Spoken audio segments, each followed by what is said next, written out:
Welcome back, everyone. This is episode 182 of the Jiu-Jitsu Dummies Podcast. We are brought to you by Black Belt Digital Marketing. Anything you need to build your business on or offline. It's web design, SEO, Google Ads, graphic design, printing. We even have some new AI products now, AI receptionists, AI web chats.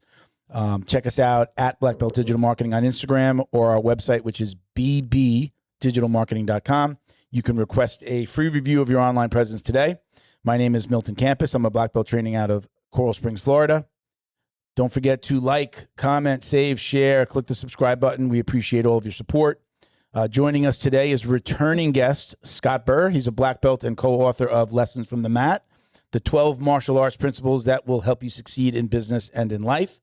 We recently had his co-author, Benjamin Chen, on the podcast. A couple of quick shout-outs, and then we'll bring Scott in. Ben, take it away. Go ahead and introduce yourself. My name is Ben Stark. I'm a third-degree black belt under American. The Ben Stark. The Ben Stark. I got to remind everybody. You guys might know my uncle. His name's Tony, a.k.a. Iron Man, but we'll get to that later. I'm a third-degree black belt training out of and owning American Top Team Palm Beach Gardens. If you're in the North Palm Beach area and you're looking for the most badass training facility around, check us out, ATTPBG, on both Instagram and .com. On top of that, if you are a competitor, whether it is jiu-jitsu, judo, mixed martial arts, boxing, kickboxing, combat sports in general, you will need athletic tape when it comes time. Might as well get it from one of your own, a local, a normal person, someone who is not gouging you on prices like the big brands. Go to fighttape.us, get the best gauze and tape available on the market. And if you're bougie and you want to say your name, we will white label it for you. So if you are that guy, we got you. Fighttape.us, check it out. You're awesome. At MMA Coach Ben. That's me. On Instagram. Great follow. Thank you. We are also brought to you by Academy Safe. Good I was at the IBJJF in Las Vegas this past weekend with the Flow and Roll. Got to hang out in the booth, talked to a lot of people about Academy Safe. For you, those of you who don't know, basically people are calling us the background check guys. And I like that. Hey. Our main item is doing background checks on owners and coaches. And then we've created a registry of good academies. So you can go to our website at academysafe.org. And if you're a coach or if you're just a coach and you want to sign up, you can become a member. Mm-hmm. We'll list your academy, but it'll show that you're not accredited or, that your owner hasn't signed up yet. But if you're an owner, you can get everybody signed up. Most of the owners that we have in the system have paid for their I would say students. This. I was a freelance coach for a long time. I taught at 3, 4, 5 different gyms.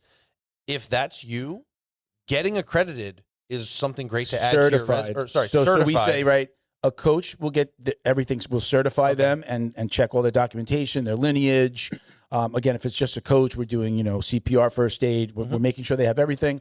They don't need to have an AED. They don't need to have a security camera, and they don't need the business insurance, right? But they can do all the other things: safe sport, concussion training, background check, lineage check, and then have your first aid certification, first aid, CPR, and AED certifications.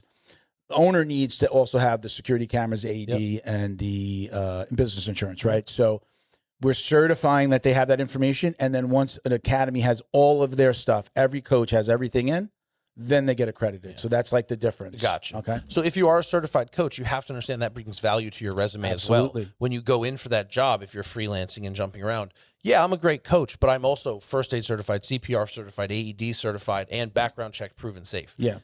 That it's going to give you a lot more leeway. Absolutely. And you only have to, if you're a coach at multiple academies, you only have to do it once. We'll carry it over. If you have 10 academies that you work at, we'll show you listed on each of those academies. We're not charging you a membership for each one. As a gym owner, I've only really been pushing it the last month and a half. I kind of settled in with it. How do I add this into my tour and stuff?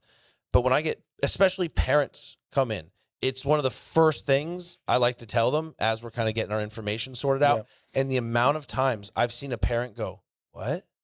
Yeah. I didn't even think of that. Yeah. So most of the time they're just interested in times and price. Yeah. Right. And then we let them know everyone's background checked, certified, et cetera. And then you can see them, they go blank face. I didn't even consider that. And some people will tell me, "Oh, I got other places to check." Hey, wherever you decide to settle down, please ask them and follow up. Make sure that your coaches are background checked. Yep. And then you can see them. They didn't think to ask that question at all. For people that have aftercare programs, just so that people know, right? The school is responsible for your child up until they put them in that van that takes them to the. They don't.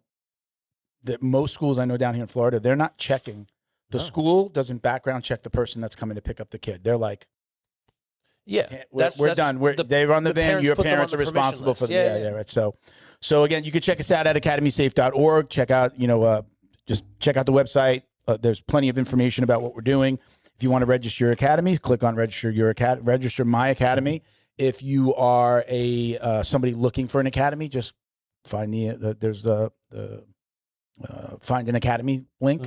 And we're trying to get as much coverage as possible. We have close to 200 coaches total. We have a deal. We're working with UCLA, getting all of their people signed on. We're covering Canada as well, and we have something going on with a company or an association in Germany, of all places, who has affiliates here but wants us to carry this over into Germany. So we're talking to them. We may actually go to Abu Dhabi next August to their world event. I don't want to. Really? I don't think I've said who it is on air. I don't want to say it just yet. But again, check us out at academysafe.org. Check out, you can see all the information there. If you want to sign up, use code JJD5 FIVE at checkout. You get about $5 off your membership. It's not a lot. It's $99 for a coach and $75 for an academy.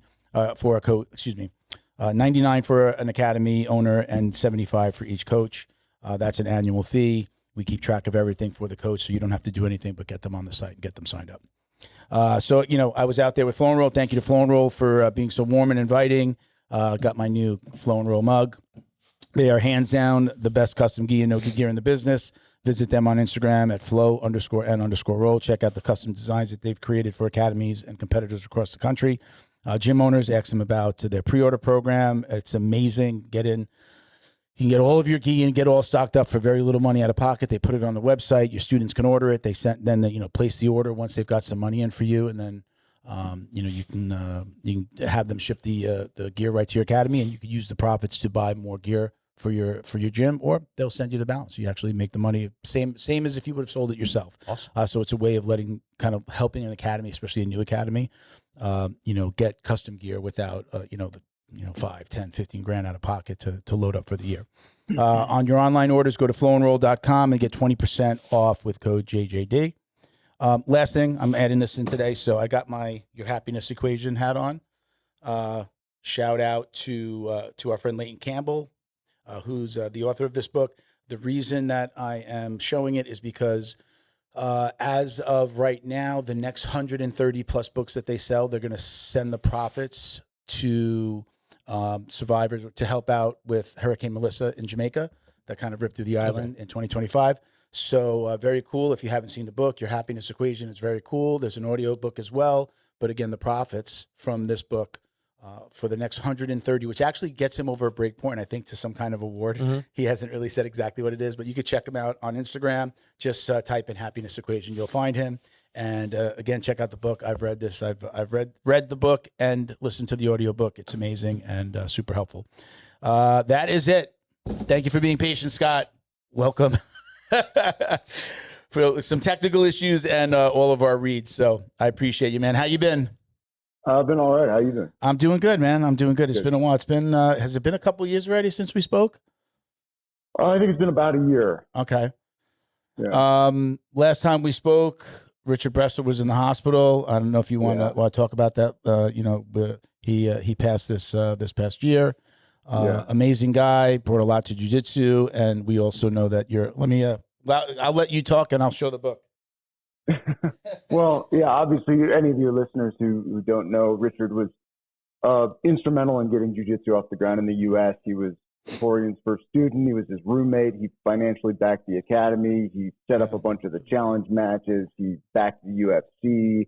He was one of the first American black belts. He hit, a lifetime, 40 plus years in serving the art and helping to grow and spread the art. And I was lucky enough to collaborate with him on this book, Worth Defending. It's sort of the story of his life and what jiu-jitsu meant to him and that experience meant to him. And, his story is those, your listeners who've read it already know. He was a guy who was sort of in a lot of ways, the classic person who jiu-jitsu was really meant to serve. He was sort of always bullied as a kid, skinny, not very strong, kind of low self-esteem from that experience, and meeting Horian and meeting, the other brothers and being involved in this art changed his life. And he was always, evangelical about what the art could do for people. And unfortunately he got quite ill the end of 2024, kind of unexpectedly. He was,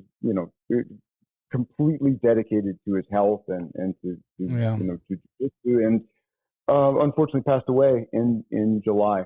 So yeah, we all miss him a lot, but we are all super motivated to keep spreading the word about his story and keep his legacy alive.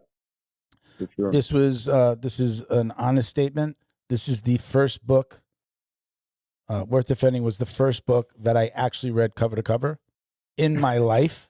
Really? I mean, there have been times that I've started books and I never finished, or in school skipping over chapters. This is the first book in my entire life that I started from the very beginning and read through to the very last page, because it pulled me in. I made a commitment to myself before he had come on the show that I was going to. It's like, I'm just going to read 10, 15 minutes, like, before I'm going to bed every night. And then I'd get hooked, and I was just like, I kind of like started reading it a little faster. But I've literally, like, I've started books and I put them down and I've never finished. Thought. And now, now with audiobooks, it's a little bit easier, but, honestly, since ever, I know books ever have you just like stopped reading now, with the exception of the little kiddie books that were like, the big pages with the pictures, Peter and the Wolf and stuff like that. I used to have a little, my mother got me a little turntable with you had the record and the corresponding book. Yeah, maybe those, but not a real book. So amazing. A huge fan. And I'm really excited there's so much that we could talk about. I'm really excited to hear about some of the other projects we touched on when you were on last time. I don't know. Now you've come out with a book with Ben Chen. We'll talk about that. But you did mention a couple of other books that you're working on. I don't know how much we could talk about them. I know you mentioned it here, and somebody had posed a question on one of the posts that I put out on the lead up. That I know that you've been working on a book with Chris Haueter for some time. Yeah. I know that's the one that I know that a lot of people are interested in that one. So let's start there. How do we find ourselves in these situations or positions with these, like, I guess, like, would they be like American Jiu-Jitsu legends? They were like the first. Yeah, I mean, Chris Haueter is part of the Dirty Dozen. Is that right? Like, how do you cross paths in your training history? Like, how do you find yourself in the room with these guys? Wait till we get to Rickson. He's training with Rickson. I'm assuming Rickson is the path to everyone else because they're all Rickson black belts, right? Yeah. If you're that makes you excited, wait till we get to start talking about his training with Rickson. But go ahead. Answer either one of those questions. Well, the short version of the story is I didn't really know Richard. I had connected on Facebook. The way you do when you realize that these jiu-jitsu legends are just people with Facebook accounts. And then he made a post in late 2019. He said, I'm kind of talking about putting together a book of my story. People are telling me I should write a book. And at the time, I had spent 15 years trying to be a novelist. I was writing a lot of fiction, through that I had gone down this path of learning how to independently publish stuff. And so not only the writing, but the editing and the formatting and the distributing and the promoting and all the things that go along with it. There are all of these platforms now that you can do that kind of accessibly. It doesn't require this huge outlay of cash. It just requires a lot of work. So I had all this experience producing books, both, the content and the book itself. And I had just closed the gym that I had been running for a couple different reasons, but I was sort of in this place of not being exactly sure what I was going to do. And I saw this post, Richard put out this post, I'm thinking about writing a book. And so I reached out and I said, look, man, I can do soup to nuts everything. I'm a black belt. I know who you are. I know some of the story, but and he, we started a conversation, and a couple months couple months later, I went out to LA. We got together and we decided we were going to work together on this. And went through the process with him, and so put that book out. And through that, I already knew Chris. I had met Chris at there was a big seminar that Rickson taught in New York in 2017, and I met Chris there. And then we had him out to our school, and he taught a couple seminars at our spot. So I had, he'd come to Ohio and taught here. I'd gone out to LA and trained with him in the combat-based garage. So we were basically, we knew each other. We were friends. And in 2022, I think it was, he reached out and was like, because we had been talking. He's like, he had been writing stuff. He had been thinking about doing his, there was a graphic novel that he wanted to do. There was some other writing that he had done. He wanted to whatever, do something. And finally in 2022, he reached out and he was like, okay, how do I get you to help me write this book? And so I was actually about to go house sit for some friends in LA for about 3 weeks. And so I, basically spent most of that trip driving down to Redondo Beach and interviewing him. And he, I've said this before, but it was like every day I would drive like an hour and a half from Highland Park to Redondo Beach. I would sit in the middle of the mat in the combat-based garage, and Chris would walk around me in a circle for like 3 hours, just telling me his life story and his thoughts on any and everything. And so I've, gathered up all of this material from that process, okay. and then have been writing the book, wrote the book, and have been working on it ever since. So something that you said right at the beginning of that, when you started to talk, you said like, we realize that these are just guys with Instagram accounts. Like it is, this is the IBJJF in the Nogi Worlds that I just went to last weekend. It's the first time I had been out really to a major like that. And regardless of how you feel about the IBJJF, my point here is that there were so many famous people, and there were very, very famous people in our world. They step out of there, or they walk down the street, and most people don't know who they are. I noticed like it was I didn't see anybody go up to anyone where they were like, no, not now. I can't take a picture, or I don't want to. Like, they wanted to talk. They want to be stopped. They want to take that picture. And it was, they're just human beings that just happen to, they do jiu-jitsu, and a lot of them are doing it really well. And they were totally approachable. Danaher was in like a chair, like in the middle of an aisle, like right by one of the podiums. He was just sitting there by himself. I was just like I think people felt like, I don't want to go up to him and bother him. Yeah. Meanwhile, he wants you to come over. He wants to take that picture. It was like odd in those ways. Sometimes you see like a famous person just sitting and people like looking, but nobody wanting to go over to them. But then people that are like, hey, can I take a picture? Absolutely. Come on.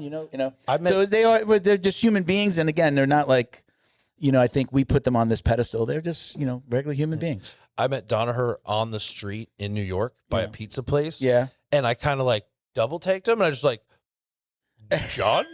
I was gonna walk up to him, and it was a roll of the dice if it would be funnier, and I'd be like, you look just like John Danaher. Like, I was gonna do that, and I was like, no. He made me call my coach when I met him. So, like, you meet a guy like Danaher, and you're like, you kind of have to be like, hey, I'm legit.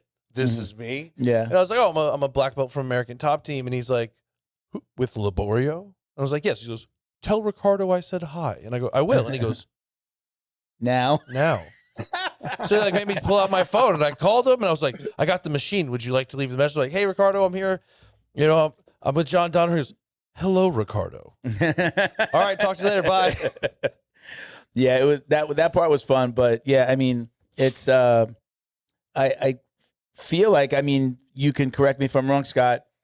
Have you found somewhat of a niche here in the jiu-jitsu world, right? Where people are now coming to you. I mean, this is great.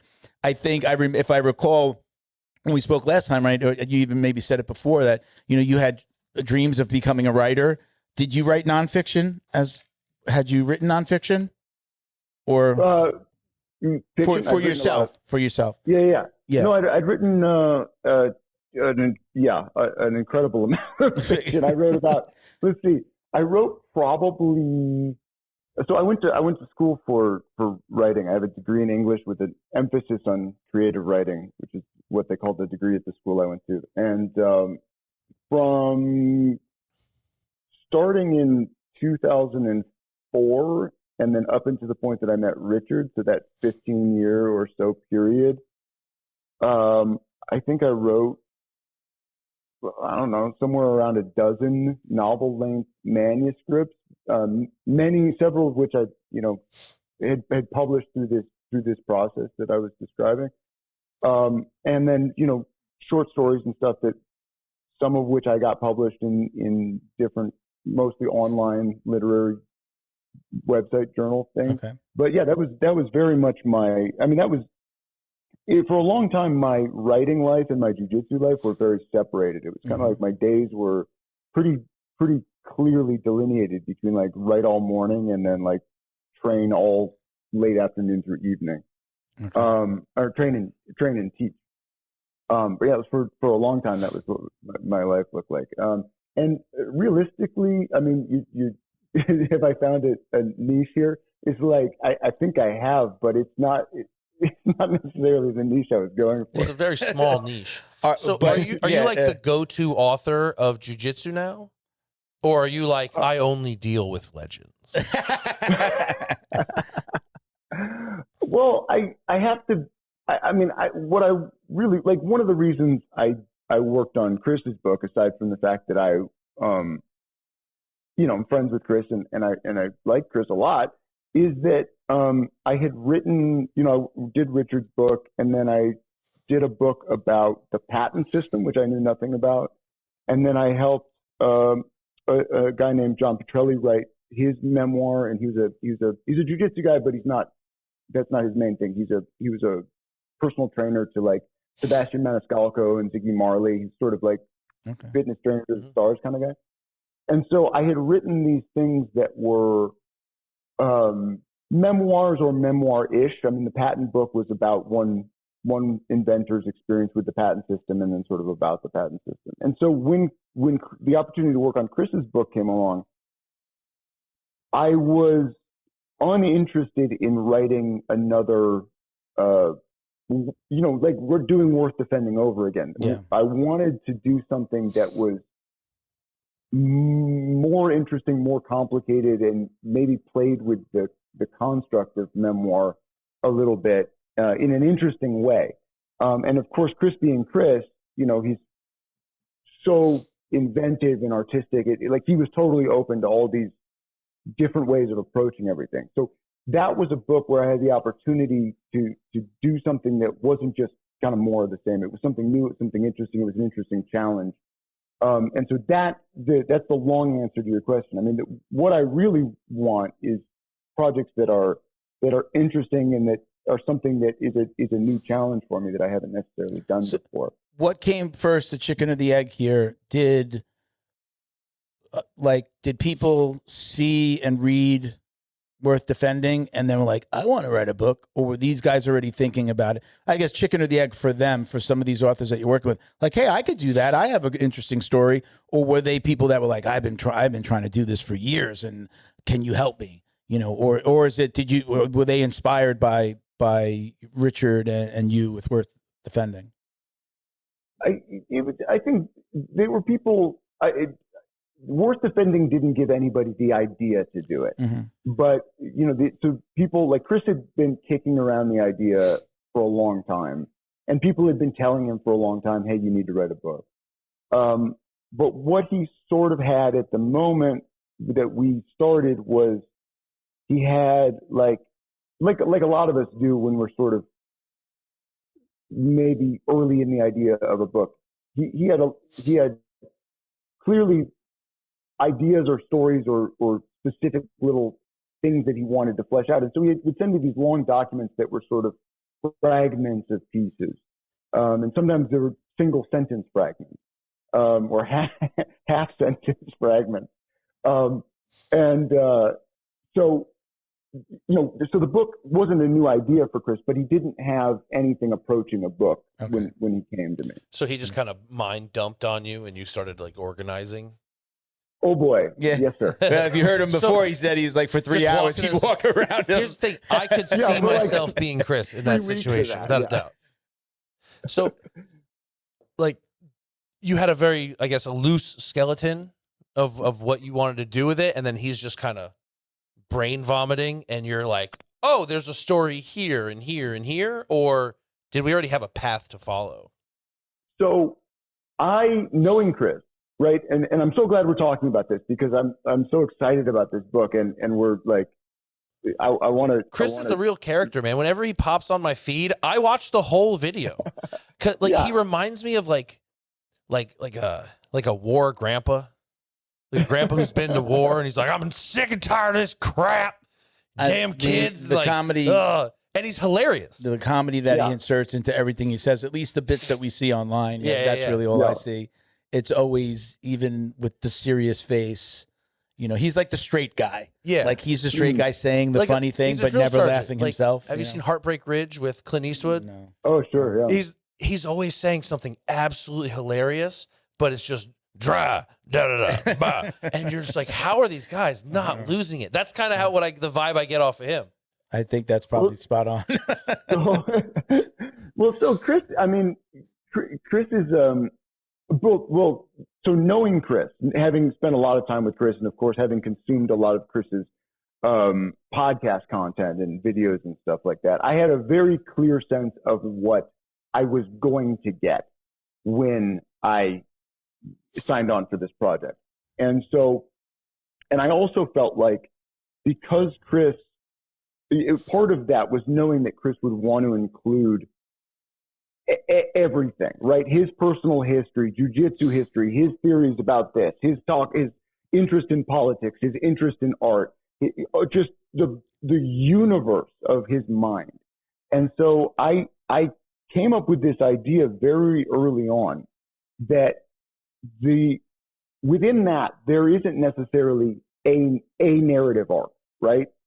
And I am, one of the things I come back to a lot is this idea that no matter how interesting your subject is or what you're talking about is, if you don't have that sense of there's a ball up in the air and I need to see where it lands, you're not going to keep reading. You might pick it up, you put it down, and if you don't care what happens next, or you don't have the sense that something that's happening next is going to relate to something that happened before, you kind of get unhooked.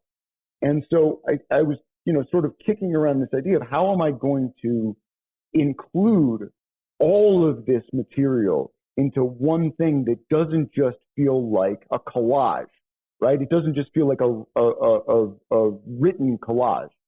And the idea I came up with was, look, why don't we tell exactly the story of this book? Meaning, you are a guy who has all of these interests and all of these ideas, and you want to write a book, and you realize that you can't contain this thing. And so you asked me, this guy you've known for a while and who is a writer, to help you corral this thing. And the tension of this book, the narrative tension of this book is, how is Scott going to turn this huge universe into one contained in between two covers, continuous self-contained arc? And will he be able to do it, or is it going to fly out of control and, he's going to lose his mind and ruin his relationship with Chris and all these different things? So it was a really unique sort of, I think it was a really good solution to this problem, or this puzzle. And I also think it turned into something that really is unique, and I'm really happy with it. And right now, Chris is reading what I think is the final draft of it. And if he signs off on it, then we're going to move ahead. And when we move ahead, you'll all get to read it. That will be soon. I feel like this is going to be like you giggle in there a few times because this has been a few years in the making. It's been 3.5 years. 3.5 years in the making. Okay, that's the giggle. That's the smile. that you have when you say, I hope this is the final draft. Like, we're almost I done. believe it's the final draft, and you smile really big when you say that. So I'm sure we've been at it's close, but I'm sure you've been here at this, what it feels like the finish line before. Well, this thing has had quite a saga, because, it's gone from, okay, I'm going to write a fairly self-contained thing to it became a huge book. I mean, 300,000+ words, so like 1,000-page book. And it's like a memoir, but written from like a third person perspective. Well, it's sort of a simultaneous memoir. It's like two memoirs happening. It's a Russian nesting doll of a memoir. There's a memoir within a memoir, and the memoir that's within the memoir is bigger than the memoir that's holding the memoir. Sounds like a Chuck Palahniuk book. Like, I'm gonna get all twisted up in there. Yeah, there you go. So let's so we can come back to talk about him a little bit more, but let's talk about how you met Benjamin Chen and how Lessons from the Mat came to be. And I'm curious. I don't necessarily want to compare the two, but comparing what you got from Ben, when speaking to him, it seemed like he felt like he had something a little bit more structured, and then you guys meet. So first of all, tell us how you met, and then tell us a little bit about how that process got started. So Ben and I met. Let's see. I was. I think it was the summer of 2023. I was sleeping in my camper on the street in front of Haueter's house. working we can't get rid of Chris here. Yeah. And doing some stuff with Rickson, sleeping on the street in front of Haueter's house, and teaching some private lessons out of, they were letting me use the combat-based garage. And so Ben and our other friend Chong came up to do a private with me, and that was kind of the first time I met them. They knew me from whatever social media with Rickson and stuff like that. And so we did a private lesson.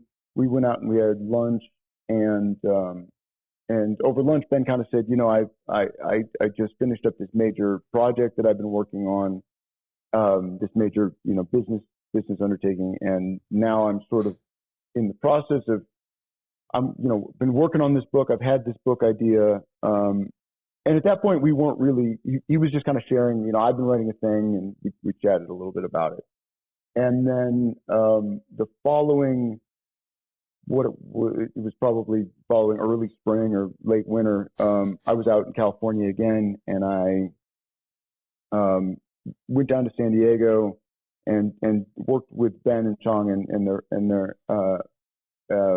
their friend Tim as well, down in Oceanside. And Ben and I got together at that point. He said, okay, so would you be interested in helping me turn what I've got into a finished product? And at that point he sent me what he had, and so we started the process there of going back and forth. And Ben's book was a much more contained idea, right? He had realized that, his 40+ years in the martial arts had directly informed his life as an entrepreneur. Mm-hmm. And he felt like he had some insights and some perspective to share now that he is sort of in his retirement phase, that he wanted to share with people who might find that information valuable. And so, that project was much more about sort of, even though it was of course about Ben sharing his own personal experience, unlike something like Chris's book, which is about really trying to share and show, connect with the community and show who you are. The conversation with Ben's book was very much about how do we organize this information? What are the key insights? How do we present it in a way that's useful to people, no matter what they're doing, no matter whether they're an entrepreneur or they're, just raising kids or whatever they're doing, that where they face challenges, where they have to problem solve situations, all these different things. So the nature of that book was much more formally structured and much more, let's say, consumer oriented, in that it was very much like, okay, who are we trying to talk to and how can we help them? Okay.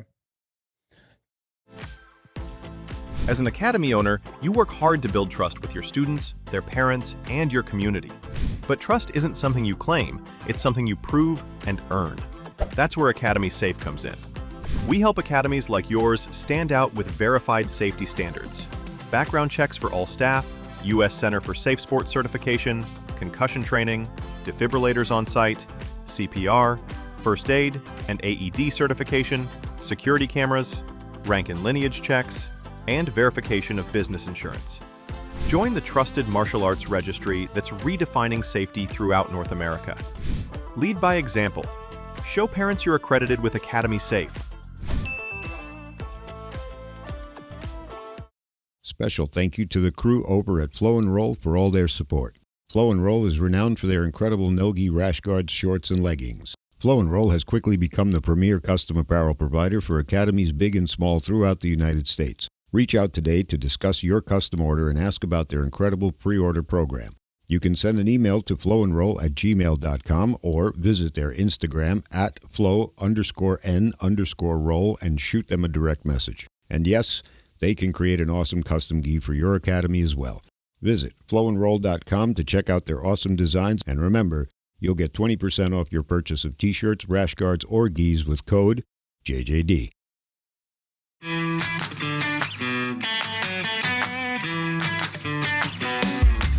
Is your business getting lost online? Black Belt Digital Marketing is a full-service digital marketing agency that helps you get found, get leads, and grow. We specialize in local and website SEO, so your business stands out when customers search. Our website SEO makes sure your site loads fast, ranks high, and stays ahead of AI-driven search, so customers find you first. More visibility, more clicks. More customers right when they're ready to buy. Grow your business online with Black Belt Digital Marketing. Visit bbdigitalmarketing.com or call 9542-204932 today. So we touched on this with Ben a little bit. I'm curious your story and your entrance into this circle of these bigger names. I know Ben said something along the lines of to start training with Rickson. He sent some emails that went unanswered, and basically you needed an intro. I mean, was this the world that you lived in? How did you meet Chris? How did you start training with Rickson? Was it hey, because we're in Cali and we're in this, you are in Cali, right? Ben? I'm in Ohio. You're in Ohio. I'm sorry. Is Ben in Texas or in Cali?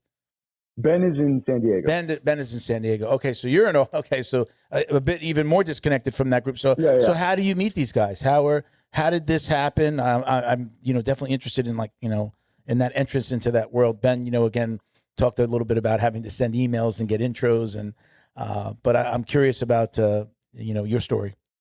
Well, my story is similar to a lot of people's story, but I might have had I don't know. It seems like some people really had to, wait on the doorstep for 3 days with no food and water kind of thing.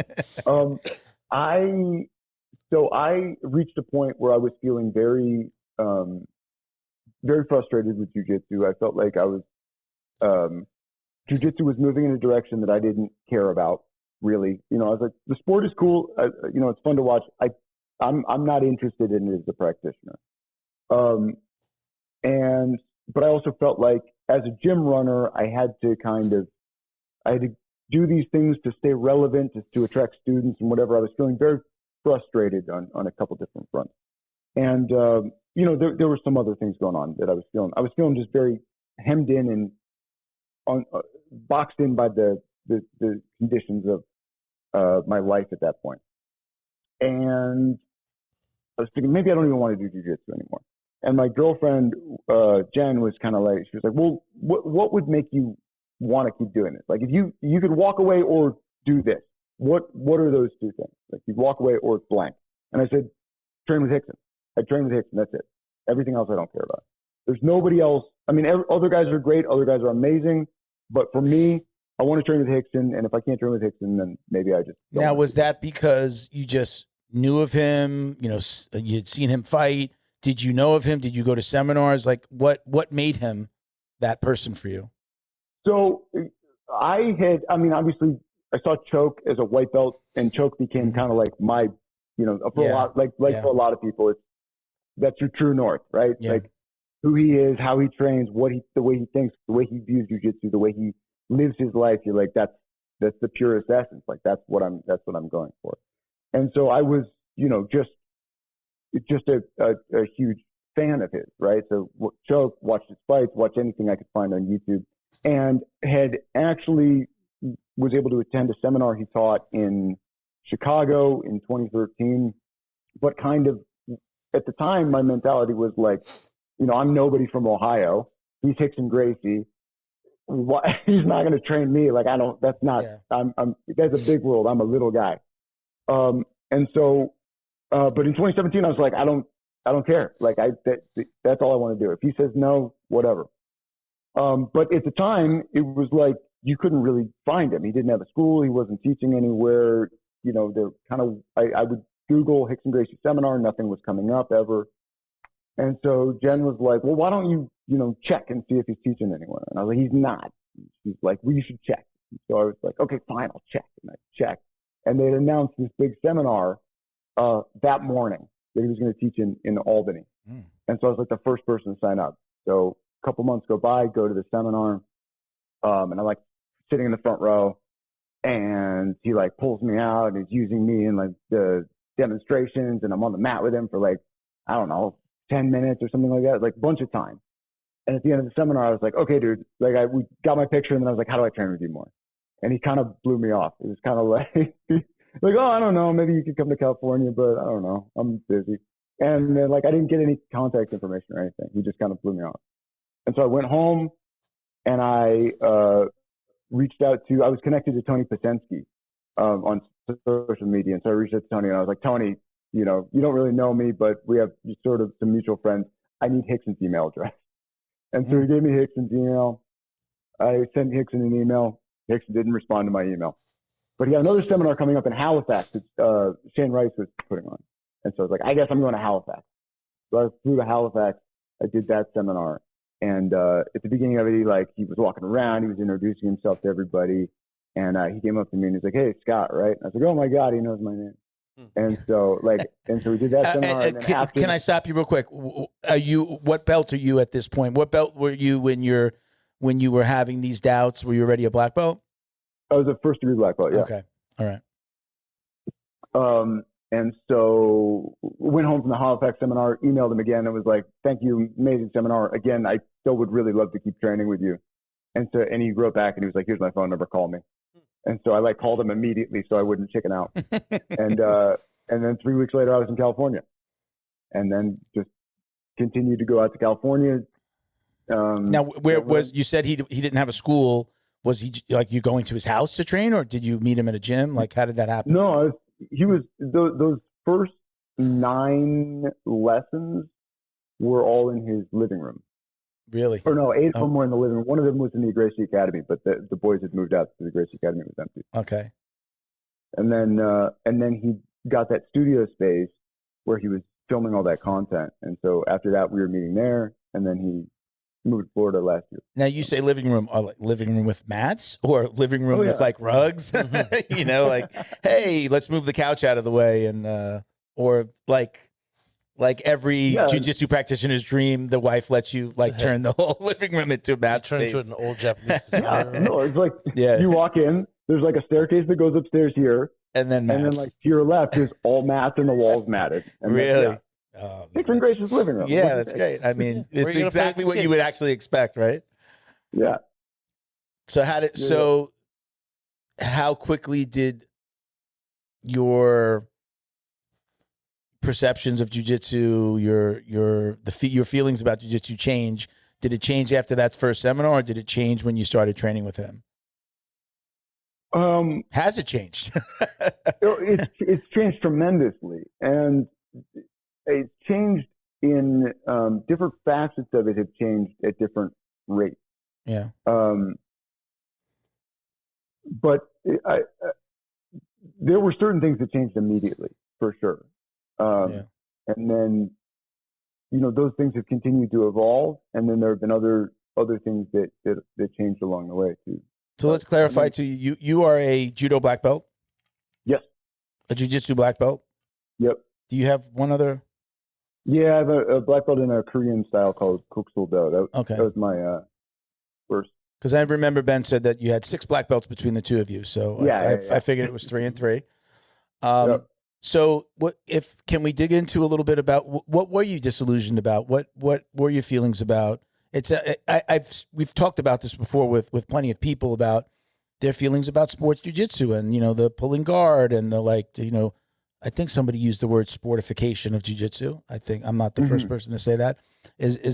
What about that didn't you like? What was tearing at you?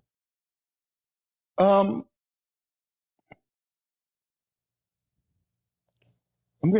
don't know. It's kind of, I have to go back into my Rolodex of. You can maybe just, what is your feeling about that today? Today, so there's I probably the easiest way to say it is you see these posts all the time where people say nobody got into jiu-jitsu to learn how to score points, right? Okay. And that's not a true statement. No. There are people who they looked at it. I made a post about this where I said that's like saying nobody got into playing basketball to learn how to score points. Sure, they did. They saw that sport. That sport looked fun to them. They started doing it. They enjoyed doing it, and they wanted to get good at it. Mm-hmm. That's 100% great. I'm thrilled that they're into doing that. It wasn't something that I personally found interesting. It wasn't what I cared about doing. And the sensibility that I had to keep chasing this ever expanding thing that I didn't really find inspiring started to feel very grating to me.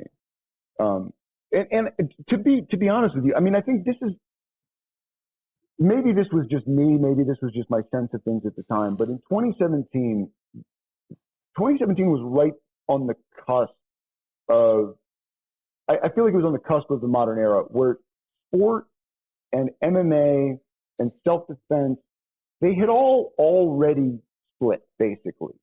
But we hadn't collectively agreed that they'd split. There was this sense that if you're doing jiu-jitsu, you're supposed to be doing, I mean, because let's say late 90s, early 2000s up until whatever, 2010, the idea was if you're doing jiu-jitsu, you're basically doing all three of those, right? Okay. What you're doing should work, self-defense, MMA, competition. And so the expectation was that you, as a black belt, would be able to succeed. You're supposed to be a black belt in all three contexts. Mm-hmm.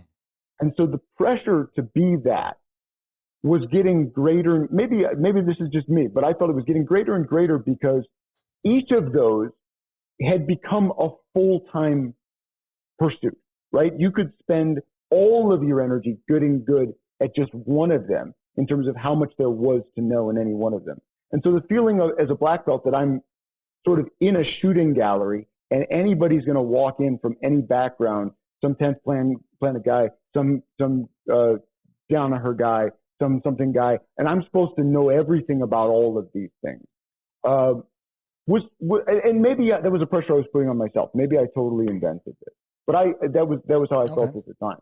And it was sort of how I felt from my students and from students who would visit, where you go if some purple belt came in from some, footlock specialty school, I wasn't necessarily allowed to not know what they were doing, right? So it's I've now signed on to continuously expand my core competency in a way that I don't really care about. I didn't start doing this to become a specialist in these different things. Again, anybody who wants to do these things, awesome. It has nothing to do with my feelings about those things. It was that I personally didn't find inspiration in chasing those things. And so I was feeling this I guess I would say a disconnect between where my passion and inspiration was pulling me and the demands of the job as I saw it. Okay. And I think now that the sport and MMA and self-defense have split so much, I think maybe there's a little bit more of an acceptance, maybe, or maybe I've just accepted more that, like, if you say, yeah, we're a traditional Gracie Jiu-Jitsu school, nobody really expects you to know the Danaher Death Squad game, right?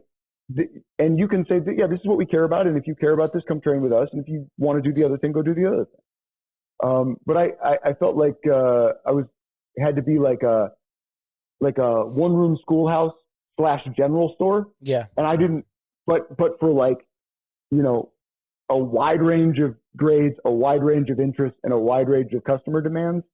And it was starting to feel like stuff I didn't want to do. Yeah. I think to feel like much like work.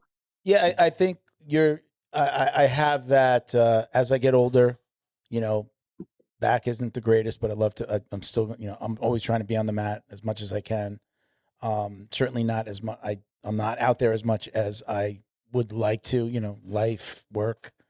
But I feel that pressure of, oh, you don't know leg locks as much, or you don't know the traditional Gracie self-defense, standing, protect yourself from a punch, body locks. Like, no, we're not doing that at my, I'm in a newer school for the last couple of years, but no, we're not doing that. We're, it's, hey, let's show a move, pull guard, start on our knees, not a ton of takedowns, not a lot of, you're going to bang into each other. Like, but that I've spoken to people that have that same thing.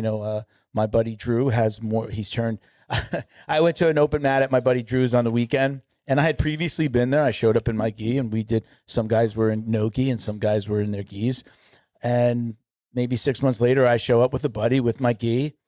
Everyone's in no gi, and like Drew wasn't there yet, and they're staring at us like, what the fuck are these guys doing here in their pajamas? Like, they jokingly call it like, yeah, we don't wear our pajamas here. I was like, oh, all right, I guess I'm taking this off. Luckily I had my no-gi.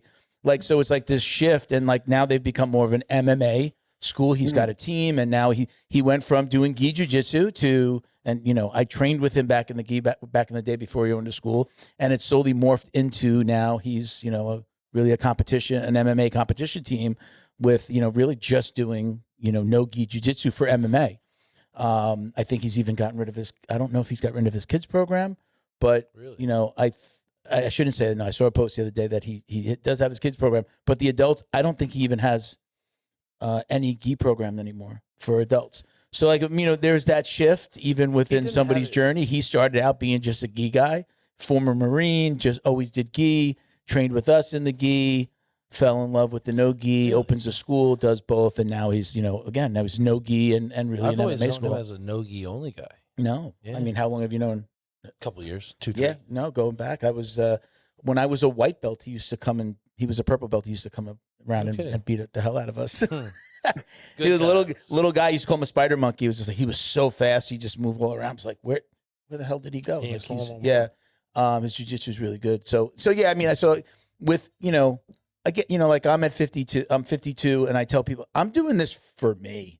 This is for me, and I don't have to validate why I'm doing it, and I don't have to. I know I don't know as many leg locks as you, and no, we're not doing the Gracie stand-up, the Gracie combatives. Would I like to? Yeah, I definitely encourage people to go to any seminar that they can. I think when I was younger in jiu-jitsu, I'd be like, oh, I don't want to go to that seminar. They might see that I don't know something, and seminars are not like that. Yeah. And additionally, one other thought I had there, Scott, is now I feel like. You mentioned the 3 kinds of jiu-jitsu, right? Like for, sport, for MMA, and the traditional, like, kind of the Gracie way. But now, we interview tons of law enforcement guys, and there's I say that there's that 4th side now where it's jiu-jitsu for, to get into a cuffing position, and very much jiu-jitsu, where you're working with a partner. It's different. I mean, I've been to law enforcement seminars now, and I know the jiu-jitsu parts are the same, but going, oh, wow, this one little movement here, and now I'm on his back. My Kimura turns to me sitting on his back, and I'm holding his arm in place with my leg. Like, if you don't get taught that, you don't see it. I'm not a cop, so I didn't see it. But there's that side. I believe there's that fourth side now, and I actually enjoy learning a little bit of that. Just kind of being in those positions of like, okay, am I going to like break this guy's arm versus like I'm going to hold somebody in place till maybe like a cop comes if I was in a self-defense situation or I was got involved with the fight or somebody getting attacked. But yeah, I mean, I enjoy learning that side. And I've been to a seminar down here, and it was just like, okay. I went to I did something called Seminar Stack, which they have people come out and do seminars for police and law enforcement, first responders. So that's really the second one I was at. But I was kind of like involved from a sponsorship side, not like on the map, but I got to watch some of it. So it's just like that interests me a lot. My dad was a cop, and we have tons of law enforcement. Our last episode was a couple of law enforcement guys that came on. So like that subject is near and dear to my heart. A lot of that is because I remember my father, he was a New York City Transit police police officer, and there was no continuing ed. There were no defense tactics beyond the academy. So I enjoy kind of like digging into that subject and seeing it evolve. So I know like you've been talking about trying to get do more law enforcement work up there in Palm Beach, right? I would love to. I know there's a city nearby me that has like a deal with a gym, and it's just like, hey, our guys are going to come to you. They'll show you their ID, and they're sorted. That would be an amazing thing to do. I'd even love to even get involved at the station, like we were talking with the guys from Gwinnett last week. Yeah, that side really that's. I mean, it's not necessarily even part of my journey. It's not something that I need in my journey, but it interests me a lot, and I like watching it, and I like again, seeing two guys holding somebody on the wall and how they maneuver and how they hold on. Like that interests me because it's so far removed from what I do that it's the thing. Like right now with my jiu-jitsu, I feel like I'm getting like the little tiny pieces of like how to make my game better. When I see something that somebody does that I like to do, but they do it a little differently, I'm like, I really want to get that little nugget.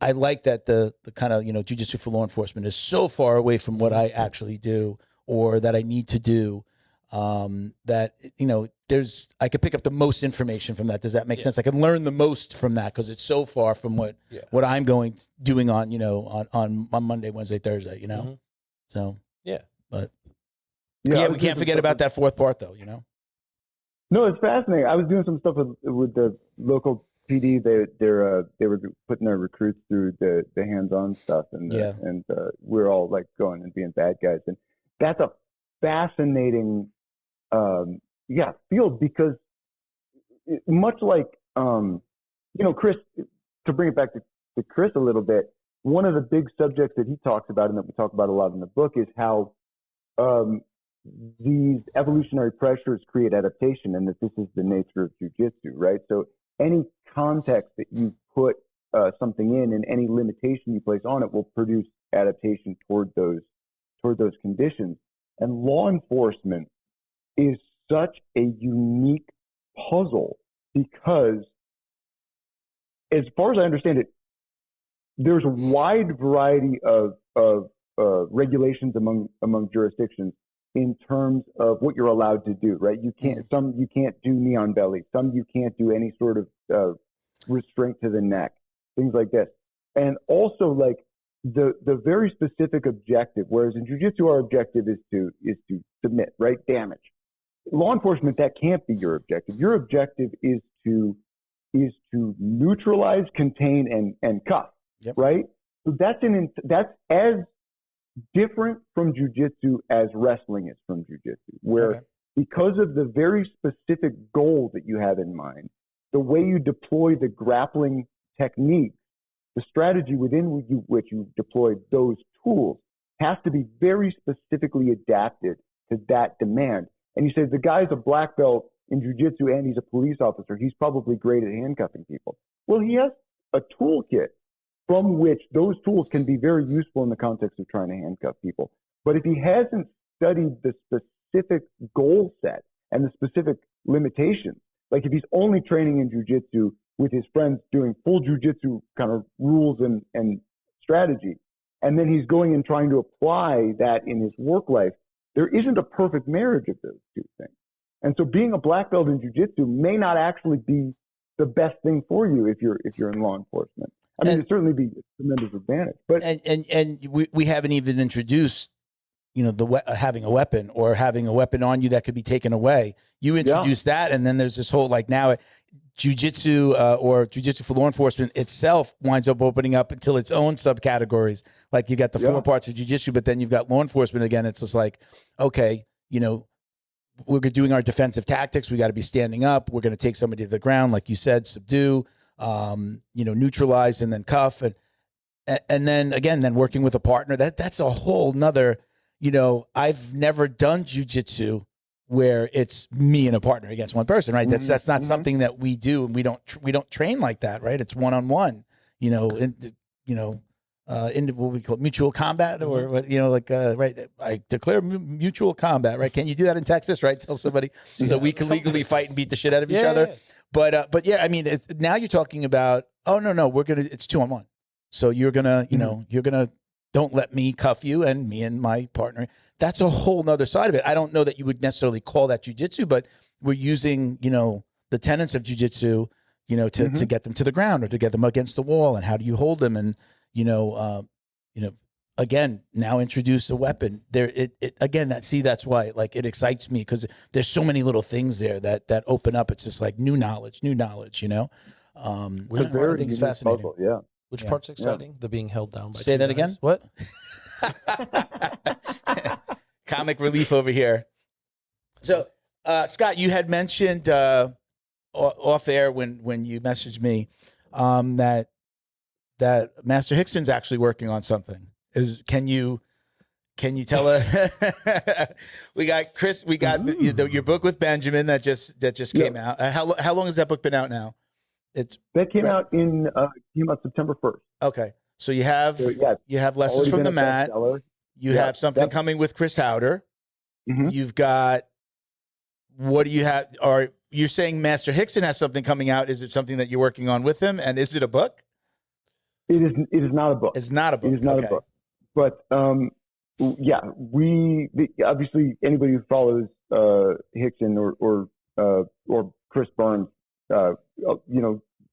Burns and Michael Casey and I and Jack Talfer, the other people in this little orbit, obviously been spending a bunch of time. Is it that small?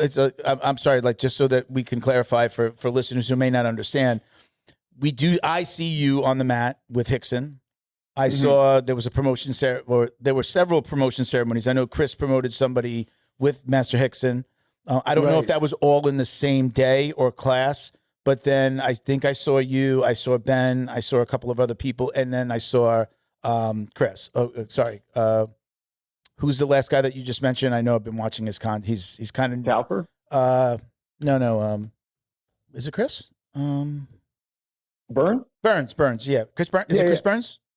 Did somebody just thumbs down Chris Burns? What is that little thumbs down that just came up on your screen? No, those are automatic. If somebody goes like that, like sometimes on the screen. Oh, gotcha. Yeah, it's a Zoom feature. It's a Zoom feature. No, I love it. No, thumbs up. Let thumbs up. Yeah, if you put it in front of the camera, sometimes, or if you do it there, if you went thumbs down, it'll little emoji will come on the screen. Gotcha. Yeah, that's a Zoom feature. So yeah, Chris Burns. So are you guys is that it? Is that who Rickson's working with, or is Rickson doing bigger classes, and does he have white belts and blue belts, or you guys it? He has a variety of people that he works with. People, okay. He trains a lot of different people from a lot of different organizations. But there's sort of this little group that has been training with him pretty consistently. All black belts as a group. I think we're all black belts. Okay. So, I hesitate to even name names because I think I'm going to probably leave somebody out. But Burns, people see me in photos or see Burns in my photos. Sure. Right? Burns, Michael Casey, Joe Mendoza, Jack Talfer, Darian Coben, all these, Vinny Fonseca is in there. So there's a little group of people who are very passionate about learning as much as we can from Rickson so we can really preserve. So do you and not do you schedule getting together? Like, is it like, okay, hey, we're all going to be there at this time?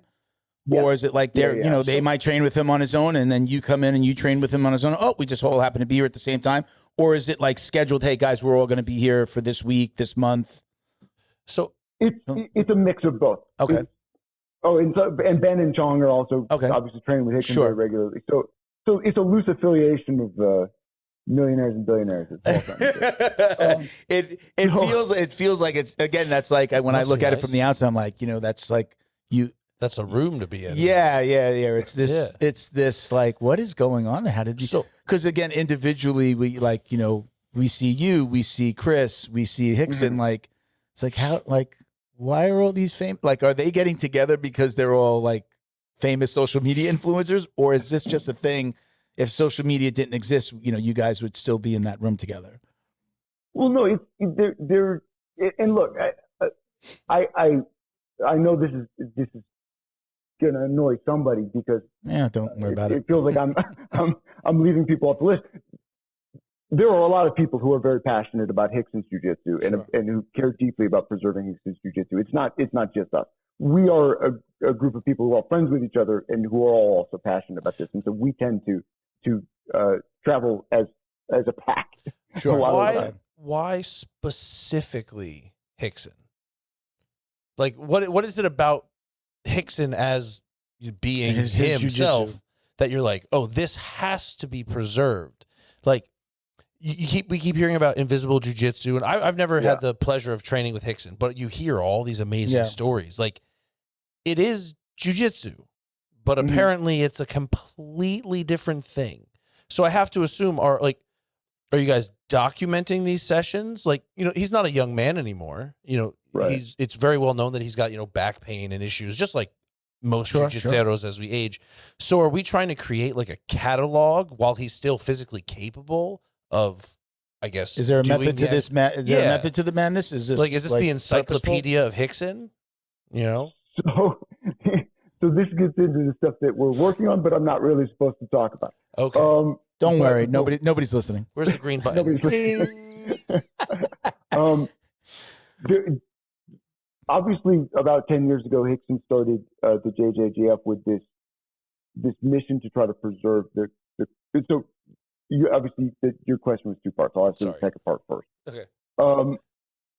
10 years ago, he created the JJGF with this idea that the core of art of jiu-jitsu and its core mission to serve the people who need jiu-jitsu, the people who are timid, who are weak, who don't have the tools to really engage with life and go after what they want. Jiu-jitsu can develop them and help them develop themselves and give them a sense of potential and possibilities that they wouldn't otherwise have. So jiu-jitsu can be used as this tool to develop people, as we all know and have experienced. And the concern was that within the rising tide of the sport, jiu-jitsu was becoming more and more focused on people who were already tough and competitive and tenacious and had all of these intangible personal attributes, that jiu-jitsu became a way to express those, but that they already had them, right? They didn't need to develop them. Those were people who, when life knocks them down, they're going to get back up, whether they know jiu-jitsu or not. But the people who get knocked down and might not get back up, those are the people who need to be taught, no, with jiu-jitsu, you can get back up, you can face your challenges. And so the idea with the JJGF was to, in part, preserve this core art and re-emphasize this mission, which many people understand and many people do. And that federation between different things has evolved and tried to find different ways to preserve that art. But what we've been working on lately is what the sort of the next iteration is going to be for Rickson and his mission moving forward, to really focus the energy of this particular mission, define the teaching methodology, and define how it can be spread to as many people as possible, and focused on making it accessible to as many people as possible. And can you elaborate a little bit on, I had never heard of the JJGF until Same. you just said it and I Googled it. So okay. can you elaborate on what exactly he's trying to do with this organization?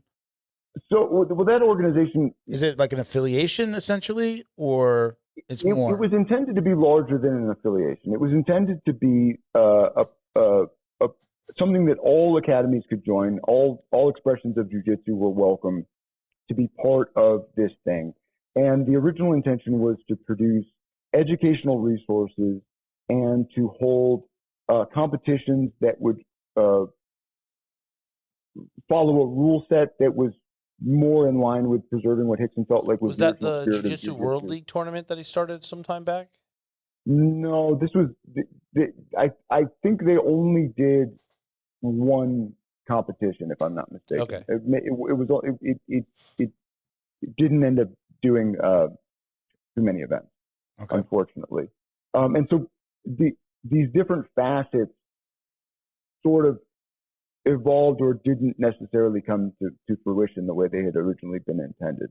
And so the JJGF existed sort of in theory and in on the web, and it's something that people could join, but there wasn't necessarily this focused mission and a way to enact the focused mission to a broad audience. I mean, right now the JJGF is something that academies can join and become, basically register and be certified as a JJGF affiliated academy as a way of expressing their commitment to Rickson's view of jiu-jitsu and his priority set in jiu-jitsu. But beyond that, there's not much to enact in your school. Okay. Aside from saying, okay, yes, I do care about jiu-jitsu and I want to teach. I mean, you can certainly, there are the educational resources that he produced. There's the self-defense unit. There's the material on the Rickson.academy site that he produced, the instructional material there. And so schools could take that and implement it, but there isn't a curriculum, there isn't a program, there isn't a guidebook, a script for implementing it into implementing it as a direct expression of the mission and the goal. Okay. And so I don't think I'm saying too much to say that is the part that we are working on now, is what are the nuts and bolts infrastructure that's going to move this project into its next phase, and especially in Rickson's current physical condition, both injury wise and illness wise, so that he can still continue to serve in his role, and then have people around him who can also carry that mission, that very specific mission, forward. Wow. So it's really cool. I'm really excited about it. And awesome. How far away are we from being able to see some tangible results? I'm thinking some of it may be online, so as tangible as online things can be. Yeah, I cannot speak to specific timelines. It's a secret. My feeling is that 2026 will be okay. Awesome. The plane will be taking off. I hope this isn't self-serving at all for me to ask this question. I don't think I've asked this of a guest. Maybe we've had guests comment on it, but I've never asked them. It's come up because we do the read. You've been around multiple disciplines for a really long time. I don't know how much you know about Academy Safe and what we're doing. What are your thoughts on this?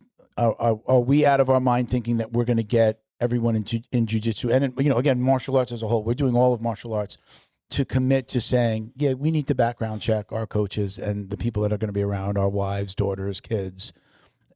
Again, I don't know if you've given it any thought or you knew what we were doing, but do you have any thoughts on that? Yeah, I think it's absolutely fantastic what you guys are doing. I think, like any other, business, essentially, the question is making it accessible enough that you're going to get adaptation. But I think in principle it's fantastic. Like the jiu-jitsu or the judo federation that I'm a part of, in order to get a black belt, you have to complete concussion awareness training through the CDC. You have to complete sexual harassment training, through, I think, another site. We do it through Safe Sport, the U.S. Center for Safe Sport. Exactly, Okay. Safe Sport. And then you have to get a background check as well. And I know that JJGF also requires you to do a background check and sign a zero tolerance policy in order to be certified, either as an academy or as a black belt, maybe both. So I think the idea is a fantastic idea and really ought to be the standard. I don't think anybody is doing what you are doing, where you have created this very comprehensive package of things that academies could and can and should implement, and then created the platform for organizing it and for implementing it in their schools the way that you have. I think it's a terrific idea. I think part of the problem that we're trying to solve for is that, ATA, IBJJF, you mentioned judo, USA Wrestling, they all do this for the higher level, the black belt, the coach, but it's the staff. We're missing obviously there are, besides the three things that you named, which is what most of them do. Most of them actually only do the background check and Safe Sport. I think all of the ones that I listed, including what you just mentioned now, all do the Safe Sport and the background check, but only for the owner. In wrestling, it's a little bit different. If you want to be a ref, if you want to be a coach, if you want to be a certified coach, you have to do it. But no one is worried about the rest of the employees. And obviously these other things that we believe make an academy safe. As a heart attack survivor myself, having an AED on premises and, having people trained in CPR first aid and using the actual defibrillator is important to me. But there are organizations that do it. Where they're missing out, where I think the disconnect is, it's great. You did a background check on the owner, but what about the people that he's hiring? What about the people that are around their kids? And we can see time and time again where, yes, there have been problems with even a coach that might have been background checked, but more often than not, it's coming from, let's call it like a rogue coach, somebody that comes in and, doesn't have a background check or is hiding in plain sight, has had an issue in the past. We're looking, when we do the background check, we're using the same criteria as USA Wrestling, which is, we're looking for felonies and any domestic issues, right? So anything involving a child, anything, a guy hit his wife, we want to know. Those are the things that we want to know about. Possession of marijuana, not concerned. The first guy that popped that came up with like a declined or a failed background check was marijuana possession. And I had to tell his coach, and it was the first time we were dealing with it. And when I get on the phone with him, coincidentally just tells me that he just took an edible. How am I going to tell it? So we knew like, it's such a big part of, especially the jiu-jitsu community, that like, we can't like deny coaches because of marijuana possession. So that quickly became something that we look at. Now, if he was, if he got in trouble for, bringing in a load of marijuana across the border, we might have to have a more serious conversation, but luckily those haven't happened. But again, that's the disconnect in the community that I believe that we're trying to solve is great. I'm glad that all these organizations are doing the background check and they've adopted the Safe Sport certification, but they're missing out on the fact that they need to have their coaches, whether they're a blue belt coach or they're a black belt coach or they're they're an assistant or they're an aftercare worker. If they're over 18, we believe that they should be background checked and they should, go through these criteria because, I tell anybody that's being left alone with your students, anybody that has keys to your facility, those are all people that should be background checked. Even the guy that picks up the kids for the aftercare program and the girl sitting at the front desk, like everyone needs to be. And I'll say one more other thing. When I talk about like, hey, the girl at the front desk, I went to I don't know if you know Maya. Maya's like a organization for martial arts. They kind of coach on the marketing side, Maya. So I went to the MayaCon event, and I don't know his name. I was essentially set up for Academy Safe, but I'm in the room where they're talking, and one of the guys that goes up to speak, I turned my head so fast when he said that he had to fire his daughter for sleeping with a 15-year-old, his adult daughter in her 20s, for having a relationship with a 15-year-old. He's on stage talking about, I was like, what did he just say? And I was just like dialed in. You were there, right? I'm a member. Yeah. I was dialed in and I said, I mean, I applaud him for being open about his own situation. Didn't but even hesitate. he told the entire story about, it was, I think, like a summer camp, his martial arts summer camp.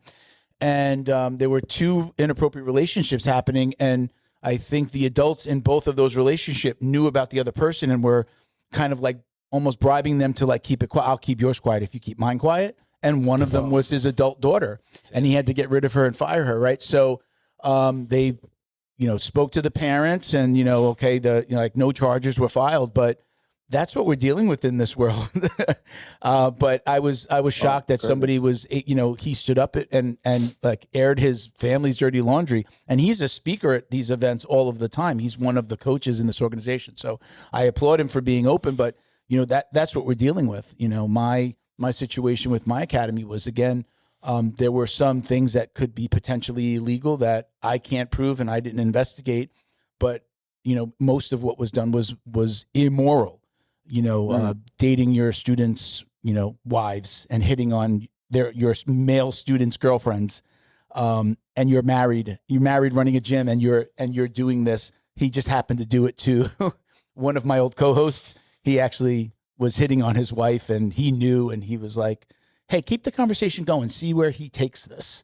And, so again, there's morally wrong, and then there's illegal. And there are some things that, again, that I found out later, like, no, that's illegal, that I've been told, no, that's illegal. He can't do that with kids in the school.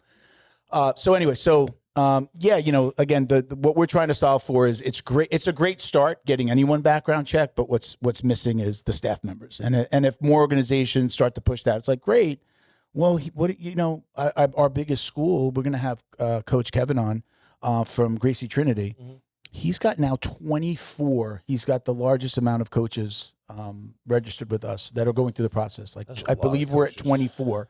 He registered all of his coaches, all of his assistant coaches, paid and non-paid. So those 24 aren't all paid. They're like the guys that help out with class, the kids that anybody over 18 that helps out with class is listed, which is amazing. I was so happy that he did that. He really, again, everyone that is, putting hands on a student or helping somebody or helping with classes on that list. So, that's the route that we believe that we need to take. So, thank you I appreciate the kind words about what we're doing, but yeah, again, hearing it from other people, that's how I introduced it to Rob from McDojo. I went to him, I said, am I crazy?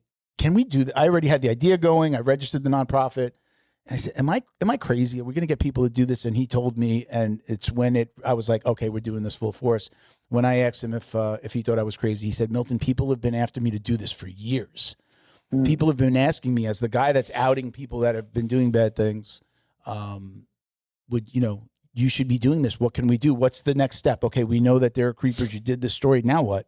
And he was like, what do you need from me? And I was just like, well, I wasn't calling you to come on the board, but obviously, with your knowledge, your social media presence, he's been in this industry for so long, owned a school, he jumped on board real quick. So I'm happy to see where it's going. And we've got I mentioned it before, right? We're international now, apparently. Yeah, no, I was Germany, so Canada, in the intro. Yeah, Yeah, it sounds yeah, like, so- I was glad to hear it's blowing up. Yeah, So, yeah. for sure. I again happy to take on. We're actually going to put the next t-shirts that we make, because everyone is calling the background check guys. We're going to try to incorporate that somewhere on the back of the shirt. The background the check background check guy.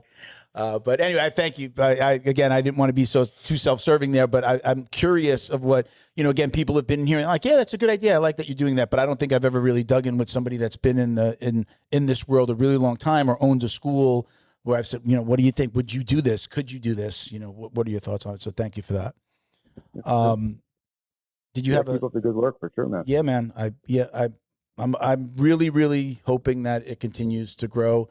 It's consistent. We have people signing up every week. If you're I woke up this morning and 2 new members, you can't see it and be like, my gym doesn't need that.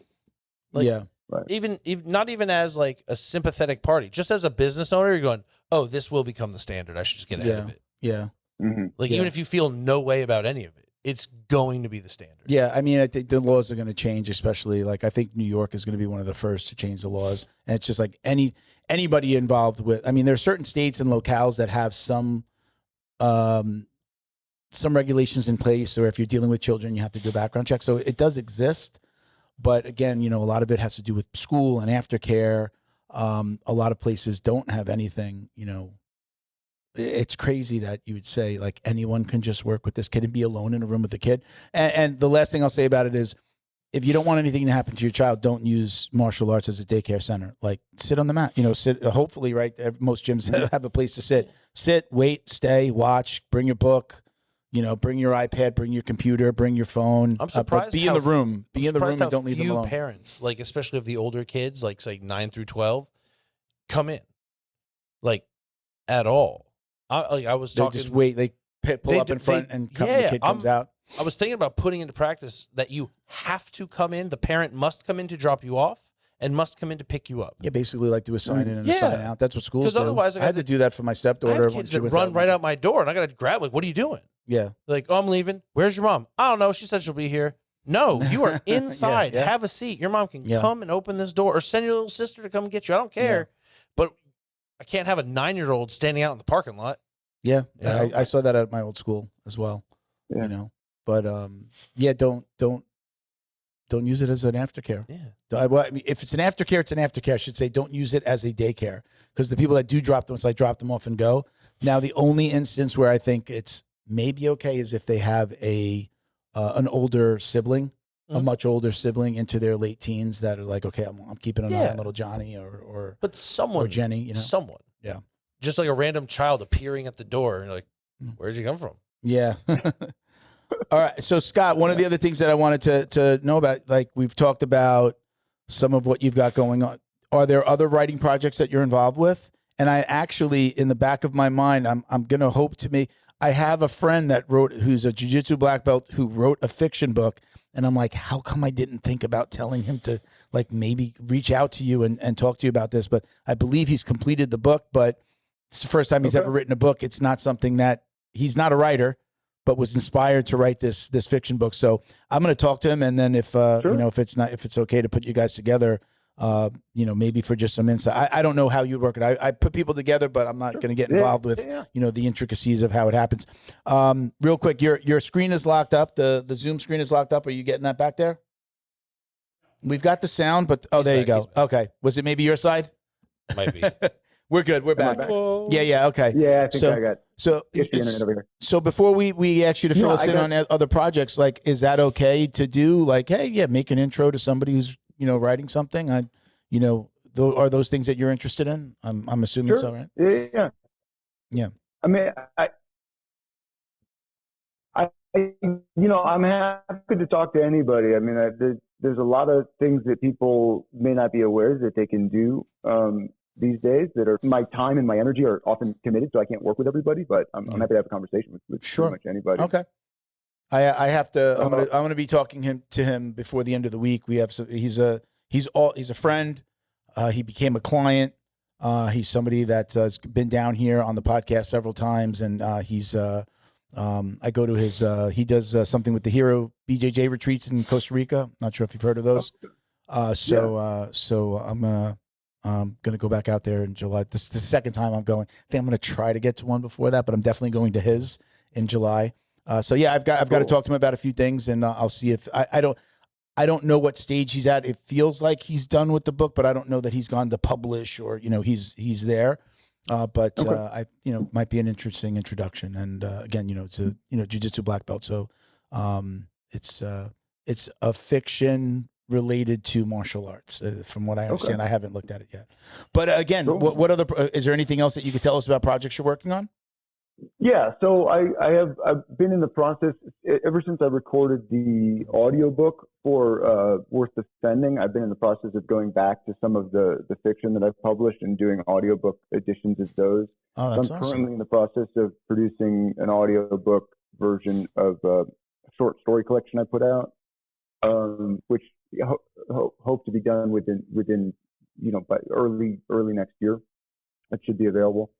And then I have another novel that I finished a couple of years ago that I'm right now trying to figure out either trying to find a traditional publisher with, or maybe we'll be putting that out in 2026 independently. Okay. And then other ideas that are percolating, but those two things are on the front burner. I did have that thought earlier when you were talking about, like when we were talking about how you got your start and you said you wrote all this stuff.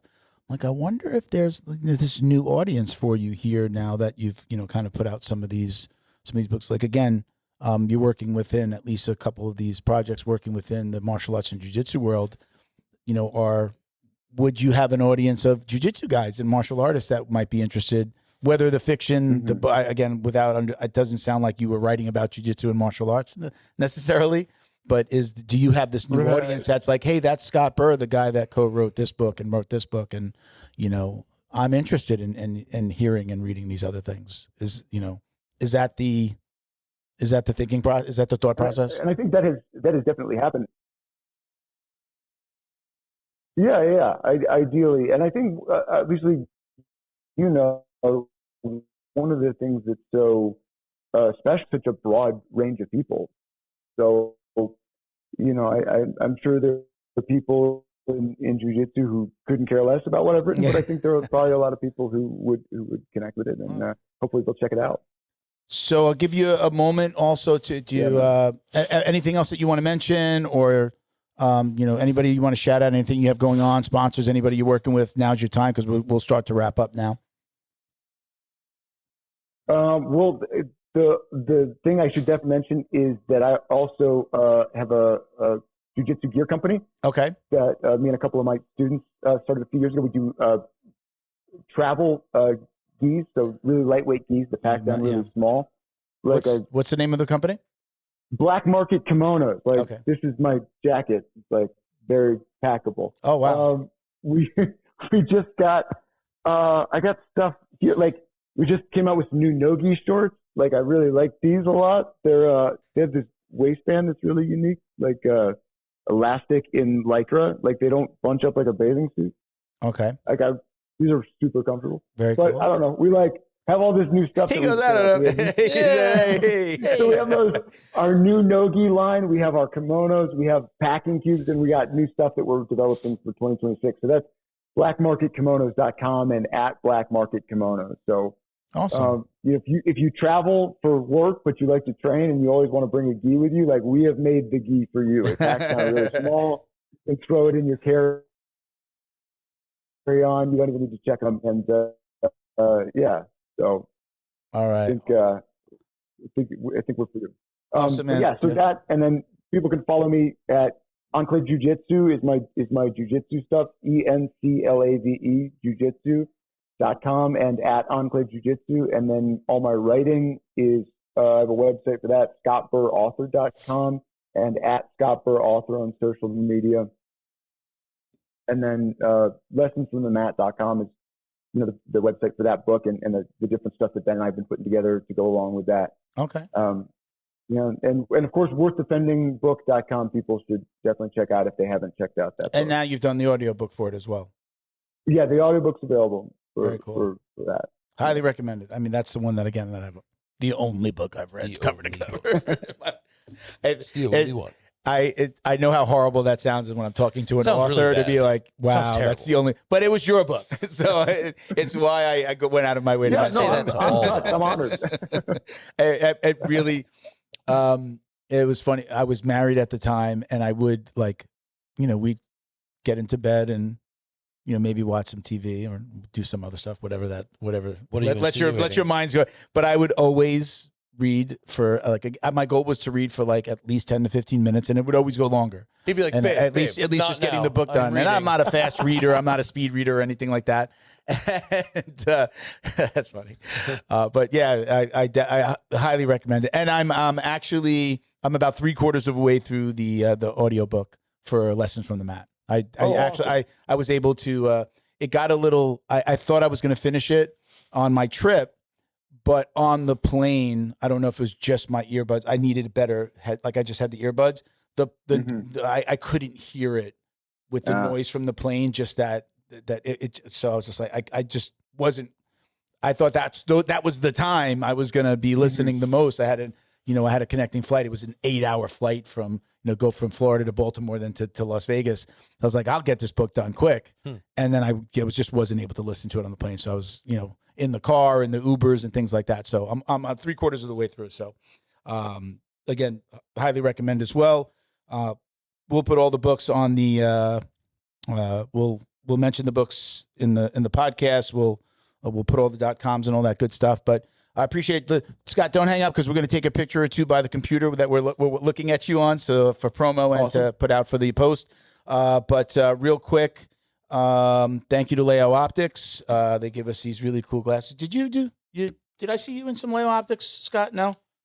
Leo Optics, they're a go-to brand for sunglasses and apparel, featuring these really cool, unique bamboo sunglasses, right? So for everybody out there, right, you've got the little red tab there for black belts, but you can buy them like this, or if you request, they will put your belt color on there. They're born in Southern California. Their products embody the BJJ lifestyle that we all know and love. Visit leaoptics.com. That's LEAOOPTICS, leaoptics.com. Use code JJD for 10% off your order, and they also support Academy Safe. Don't forget flowandroll.com, 10% off or 20% off there with JJD as well. Ben? Oh, me? Don't forget to give them your coupon code. I will. First and foremost, as always, if you're in the North Palm Beach area, you want to train with the best team around, American Top Team Palm Beach Gardens, ATTPBG on all platforms, ATTPBG.com. No reason to go long. You know what's up. For Scott's benefit, just so you know, I don't know that if you know this, but he's a commentator as well. He does commentating for Combat Night MMA, which is really big down here in Florida. They do tons of events down here. They're like the premier.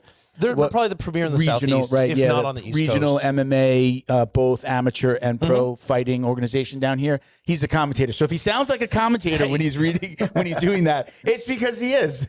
On top of commentary, I'm also a promoter. If you are a kickboxer and you are looking to get involved on a sport level or a point level platform, the IKF has now booked out our entire 2026 year.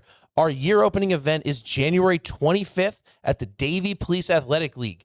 It is point kickboxing and Muay Thai. If you are looking to get involved, compete, but not have that risk of a full contact or a knockout happening, this is the event for you. It's a great way to step your foot into combat sports or just to keep yourself fresh in between full contact competition.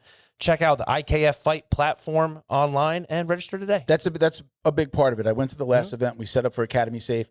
And what they're not letting you do is try to take somebody's head off, right? 100%. It is truly like you're trying to connect and get points, right? Just like equal stiffness to like a team sparring. You're getting hit. You know you're getting hit, but no one should slow it down. The refs would slow it down if they were. No one should be looking for the finish. Yeah, you're not trying to knock somebody. We have, puzzle mats on a gym floor. Yeah. There's no ropes. We're not in a cage. Okay. And we do that on purpose because it's a different style. If we're in a cage, we're in a ring. It's like we're fighting. I enjoyed myself. It was like kids to adults. It was we start. It was fun to watch. 4 or 5 years old, and we go all the way through. Yeah, it reminds me. Again, like this weekend they did at the Worlds. They did Kids Worlds Gi no Gi, and every once in a while, a little 5-year-old, 6-year-old kid is crying, gets beat up by a girl, or vice versa. And there's always that one 6-year-old. There were lots of crying. There were lots of crying, and a lot of me going like, "Oh my God, how old is that kid?" They were just like amazing the way they moved. It's just it's nutty.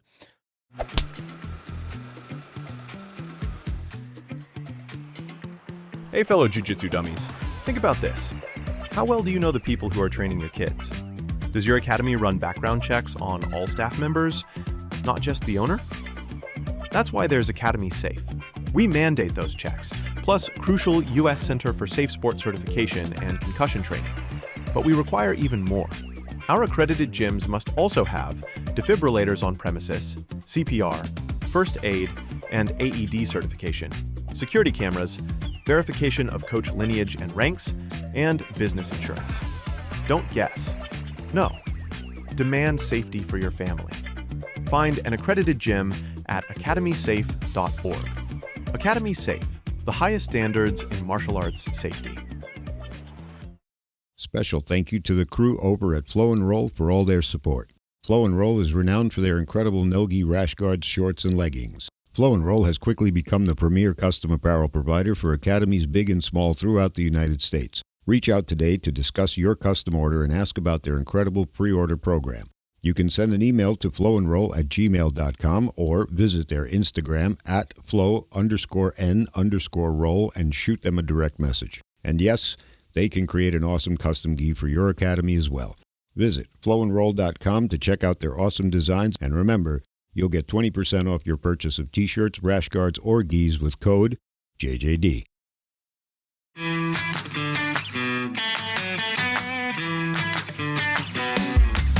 Is your business getting lost online? Black Belt Digital Marketing is a full-service digital marketing agency that helps you get found, get leads, and grow. We specialize in local and website SEO, so your business stands out when customers search. Our website SEO makes sure your site loads fast, ranks high, and stays ahead of AI-driven search, so customers find you first. More visibility, more clicks.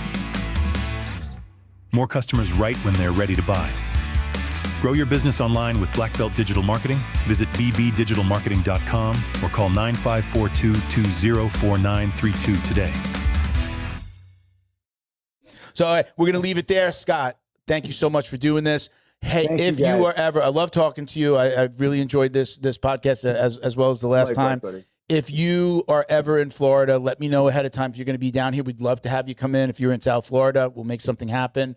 Again, usually we're booking a couple of months out. We do 2 podcasts a month. So if you let me know in advance and you're this way, love to have you come in and chop it up. If you know anybody you want to bring with you, that's great as well. But that invite's always open to you. And Beautiful. I mean, we know we're going to have you back for the launch of whatever's going on with Rickson, and when you launch Chris's book as well, we'd love to have you back on for both of those. Okay. Love to do it. All right, brother. Check us out at Jiu-Jitsu Dummies for all the ways to watch, listen, and support. I'm not going to give out my personal IG anymore. Should I? I don't know. Do you want them to follow you personally? No. Then just follow the show. Jiu-Jitsu Dummies. Follow him Jiu-Jitsu there. Dummies. That's it. Thank you for watching and listening, everyone. Peace, love, Jiu-Jitsu. Peace. Peace.